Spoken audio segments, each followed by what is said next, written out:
নমস্কাৰ, মোৰ অন্যথা মিনি ব্লগলৈ আপোনালোক সকলোকে স্বাগতম জনাইছোঁ। আজি মোৰ ৰুমলৈ আহিছে কৰবী আৰু এয়া পূজাই এইফালে আম কাটি আছে।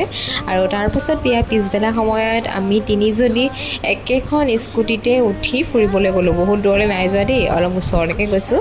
তাৰপাছতে আমি গধূলি সময়ত এইফালে এয়া চানা কিনিলোঁ, কাৰণ আমাৰ জেগাডোখৰ অকণমান গাঁৱলীয়া নিচিনা, মই য'ত থাকোঁ। তাৰপাছত আহি এয়া চাহৰ লগত চানা খাইছোঁ দেই, কেঁচা চানা। ছোৱালী এইবিলাক চানাবিলাকেই প্ৰিয় বস্তু। তাৰপাছত এইফালে গধূলি সময়ত আমি গোটেইকেইজনী মিলি ভাতটো বনালোঁ।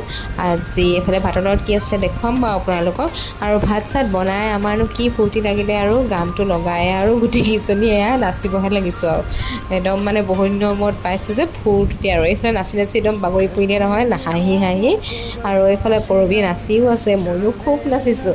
তাৰপাছত ৰাতি ভাতৰ লগত আছিলে চিকেন পকৰা বনাইছিল এইফালে, আৰু মাছৰ চাটনি, শুকান মাছৰ চাটনি, ভাত, দাইল তেনেকেই খালোঁ আৰু ধুনীয়াকৈ। আৰু ৰাতি ইফালে কথা বতৰা পাতিলোঁ। তাৰপাছত পাছদিনাখন ইহঁতি যাবলৈ ওলালে। মোৰ মানে ইমানেই বেয়া লাগিছে যাবলৈ লওঁতে, লগ পায়ে থাকোঁ তথাপিতো আৰু